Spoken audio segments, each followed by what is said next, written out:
Well, this is the start of another adventure. Cody and I are here along the Mokelumne River, and we're going to be following this trail that parallels the river, and we're going to a spot not too far away from here where there's a possibility of some bedrock mortars based on what I saw from the Google Earth images. Now in Google Earth you can zero in and get some pretty good images of the terrain, but it's not quite good enough so that you can actually see bedrock mortars.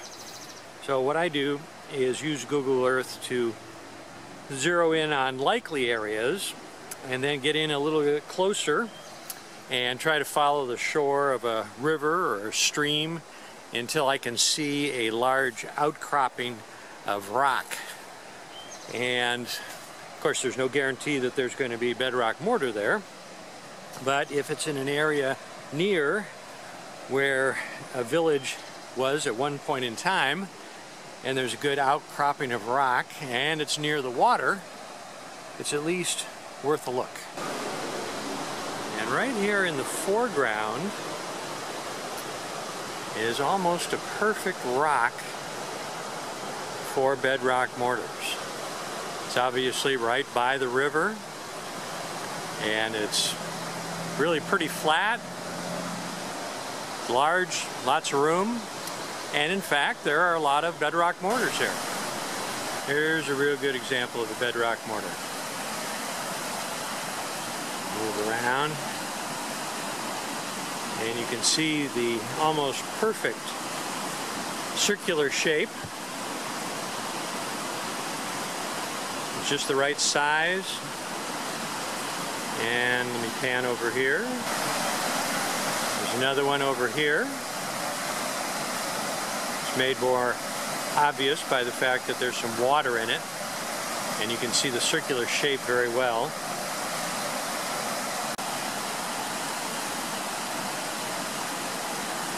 And that's sort of interesting. That looks like a bedrock mortar in the early stages of development right there.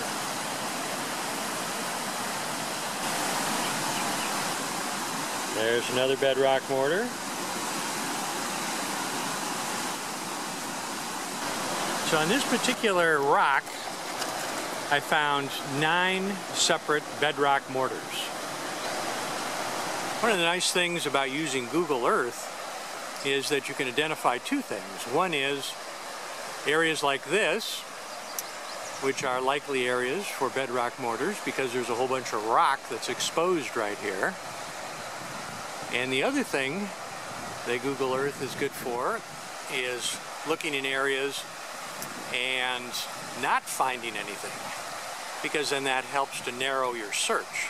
So for instance, I know from looking on Google Earth that the riverbank, at least on this side of the river where I'm at right now, stretches for quite a long ways with no, at least, visible outcroppings of rock.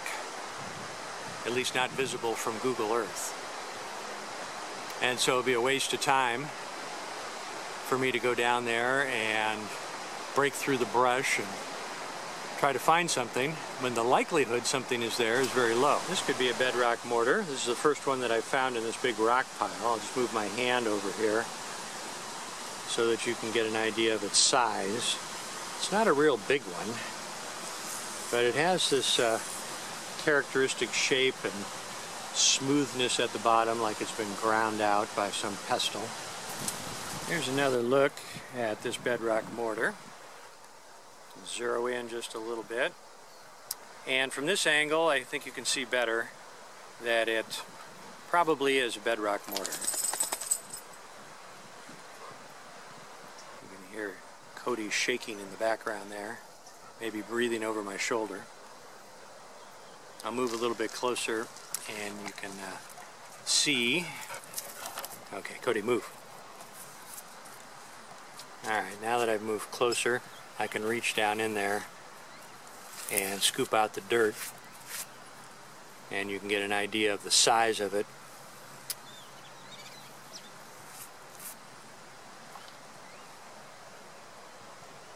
So I'm pretty sure that that is a bedrock mortar.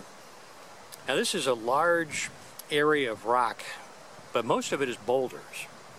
And so I only found a couple of bedrock mortars in this area. Here's another hole in a rock that I'm going to have to check out.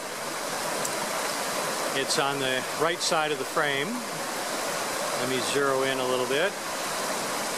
Zoom in. And there you can see it. I'm putting it right in the middle of the frame. It's about the right size and shape for bedrock mortar. However, it's suspect because the rock that it's in is very sloped. And it doesn't make for a surface that looks like it would be very practical for grinding acorns. Well, it's time to head back. Found more than a dozen bedrock mortars in 2 different locations. Both the locations were relatively close together.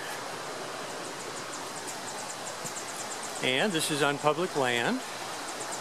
There's a nice trail which you can follow and get to both of the spots easily. And this area right here is used as a fishing access and also river access for kayakers. Find anything interesting? Oh yeah? How'd you happen to find that? Not very big.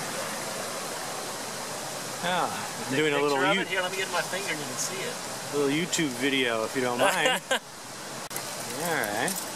Put it in. Put your finger in the shade, if you would. Maybe that would. What the hell's that? Let's see. Oh, I can see. I can see it now. Okay. Yeah, there's a little speck of gold right there on this guy's finger. Just happened to run across him. He's down here doing a little prospecting right along the Mokelumne. Crevicing. Crevicing, specifically.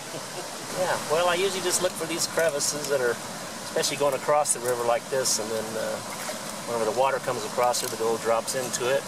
And this has got like a lot of bluish clay down there, and it usually the gold will stick in there. So, and there's still like this little spot right here would be kind of nice. See how it kind of gets trapped in there? Oh yeah. So, and then there's some rocks and stuff in there that are jammed in there. That's what I like. It's usually that little stick something. Gold will stick in there. But, now you did this purely by eyeballing the area? I mean, you didn't, take a sample and pan it or classify it or do anything? That's why I walked down here for. I was just kind of prospecting it because I have my equipment in my truck, but I just come down and do pretty good just with a knife. But when I get a little more serious and I come down here and I, start digging and getting some deeper crevices, I'll probably do a lot better. Yeah, that's... I would think pretty surprising, actually, to be able to just visually pick out a speck like that without doing any digging. You just probed around in the crack there, right? Yeah, and I'm sure more will show up here.